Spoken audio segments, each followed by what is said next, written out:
Welcome to the set of sense of humour. Thank you sir, আপনার হাতটা যখন ধরলাম, আপনার হাত ধরে খুব মজা পেলাম। মনে হলো স্যার একটা কোমল হাত। আচ্ছা, যার হাত কোমল তার হৃদয়ও কোমল। আপনি একজন কোমল হৃদয়ের মানুষ, তা আমরা জানি। আমি মনে করি তাই। স্যার, আমরা দেখেছি আপনাকে রবীন্দ্রনাথ ঠাকুরের সাথে তুলনা করা হয়। এটা আমার একদম সৌভাগ্য। যিনি করছেন এটা, তাকে আমি হাজার সালাম দেই এবং তাকে শ্রদ্ধা সহকারে আমি ধন্যবাদ জানাই যে আমাকে রবীন্দ্রনাথ ঠাকুর বানাই ফেলেছে। আপনাকে জাস্টিন বিবারের সাথে তুলনা করা হয়েছে। এটা সৌভাগ্য। এইরকম সৌভাগ্য কয়জনের হয়? কয়টা গায়কের হয়েছে আজ পর্যন্ত? যেমন আমাকে রবীন্দ্রনাথ বানানো হয়েছে, বিশ্বজিৎ বানানো হইলো, সাবিনা ইয়াসমিন বানানো হইলো, আইয়ুব বাচ্চু, রুনা লায়লা বানানো হয়েছে। এই কাজগুলি কতখানি কঠিন। স্যার, আপনার হেয়ার স্টাইল এই নিয়ে অনেক বিতর্ক আছে। আপনি তো সেলুনে যখন যান, যে আপনার চুল কাটে তাকে তো নিশ্চয়ই আপনি বলেন যে আমাকে হয় শাহরুখ খানের মতো বা সালমান খানের মতো বা রাহুল রায়ের মতো, মানে একজনকে আপনি নিশ্চয়ই আইকন হিসেবে, ফ্যাশন আইকন হিসেবে চিন্তা করেন। সেই চুল কাটার সময় আপনি কাকে ফলো করেন? আপনি জানেন কিনা জানি না, আমার মনে হয় আমি 30 বছরের বেশি হবে আমি সেলুনে যাই না। তা আমার এই চুলের স্টাইল আমি এক নম্বর, এটার কেউ কারো পৃথিবীতে আর দ্বিতীয় কারণ নাই। মানে আপনি বলতে চাচ্ছেন যে জিত করে নিজের চুল নিচে কেটে আপনি চুল কাটায় 1 নাম্বার হয়েছে, সেই জন্যই আপনার এই চুল কাটাটাকে ফ্যাশন আইকন এখন যে যাই মনে করে। এখন আমাকেই অনেকে ফলো করে, এখন আমার চুল কাটার দেখে অনেকেই চেষ্টা করে, বলে যে ডক্টর মাহফুজ কাটিং। গলাটা সম্পর্কে আপনি দর্শককে স্পষ্ট ধারণা দেন। আমার গলার প্রতি আমার কনফিডেন্স আছে। কিন্তু সবচেয়ে বড় কি জানেন, গায়করা যখন, যে বয়সে গায়করা রিটায়ার করে, আমি কিন্তু সেই বয়সে শুরু করলাম।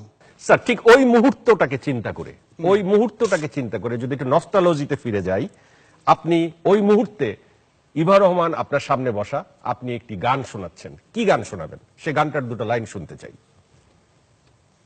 যেমন ওইরকম যাতে বলতে পারি, তোমাকে দেখে মন ভালো হয়ে যায়, মন ভালো হয়ে যায়। যে শচীন দেববর্মন সম্পর্কে আপনি খুব ওনার ভক্ত, আপনি ওনার গানের, ওনার যে কোনো গান কি দুটো লাইন আমাদের গেয়ে শোনাবেন?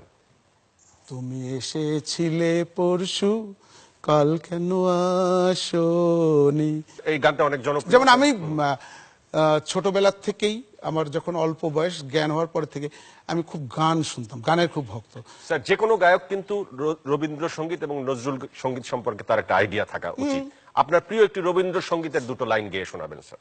কেন চোখের জলে ভিজিয়ে দিলেম না শুকনো ধুলো যত, কে জানি তো আসবে তুমি গো অনাহুতের মতো, কেন চোখের জলে ভিজিয়ে দিলেম না। আজকে ফেসবুকের বদলে দেখেন কয়টা ভালো কাজ হচ্ছে, ভালো কাজ কয়টা হয়, খারাপ কাজ কয়টা হয়, এটাকে এখন ফেসবুক হওয়ার পরে আমাদের বাংলাদেশের ঘর সংসার ভাঙা শুরু করছে, একজন আরেকজনের বউ নিয়ে ভাগা শুরু করছে, একজন আরেকজনের সঙ্গে এই পরকীয়া প্রেম শুরু হয়েছে, রাস্তায় করে ভিক্ষা, দিনের বেলা ভিক্ষা করে, রাতের বেলা ফেসবুক দিয়ে গুলশানের ম্যাম সাহেবের সাথে চ্যাটিং করে। যে কোনো একটি গান আপনি আমাদেরকে দুটো লাইন শোনান। যেমন সামিয়ার একটা গান ডুয়েট গাইছিলাম একটা টেলিফিল্মের জন্য, ভালোবাসি ভালোবাসি রে তোমায় বড় বেশি ভালোবাসি রে, এই একটা গান ছিল। দুটো লাইন শুনতে চাই যেটা আপনি জানেন। লিরিক মনে আছে এমন একটি গান? সাবিনা ইয়াসমিনের একটি গান গাইতে পারেন, কিংবা ইভা রহমানের একটি গান গাইতে পারেন। ইভা রহমানের অনেক গানই মনে আছে, তো একটা গান গান স্যার, 4টা লাইন। এত কাছে আসতে নেই, বেশি ভালোবাসতে নেই, বাসলে ভালো হয় যে মন বিরহের অলন, বিরহের অলন। আপনার গান শুনে, মানে গান শুনতো বলে এক হাজবেন্ড, তার ওয়াইফ তাকে ছেড়ে চলে যায়। সিরাজগঞ্জের একটি লোকের বউ তাকে ছেড়ে চলে যায় কারণ সে আপনার ভক্ত বলে। আবার আপনার গান শুনে মূর্ছা গিয়েছে, অজ্ঞান হয়ে গেছে, এরকম লোকের সংখ্যা অনেক। যেটা মাইকেল জ্যাকসনের কনসার্ট শুনতে না পেয়ে হয়েছিল, সেটা আপনার গান শুনে অনেকে অজ্ঞান হয়েছে। এটা বলবো যদি কেউ অজ্ঞান হয়ে থাকে, এটা আমার সৌভাগ্য যে আমার গান শোনার পরে তার এত ভালো লাগছে, অজ্ঞান হয়ে গেছে। কিন্তু আমার গান শুনে আত্মহত্যা করছে এরকম এরকম এরকম একটা লোক খুঁজে দেখ, ওর পুরা গোষ্ঠীর আমি খাওয়ার ভরণ পোষণ আমি দিব, যেহেতু আমার গান শুনে আত্মহত্যা করছে। এই অনুষ্ঠানে আসার পর আপনার যে একটি অনুভূতি হলো, সেই অনুভূতিটি নিয়ে আমাদেরকে 4 লাইনের গান শোনাতে হবে। অনুভূতি নিয়ে, অনুভূতি নিয়ে। যদি ধরে নেন যে আমাকে এই সব লোকের সমালোচনার জন্য বাড়ির মধ্যে বসে থাকতে হবে, ওকে কিচ্ছু আমার করার নেই, ওকে তাদের জন্য একটা গান গাই। জি স্যার। চার দেয়ালের মাঝখানে আজ একা আমি থাকি, জীবনের স্মৃতিগুলো চোখের জলে লিখি,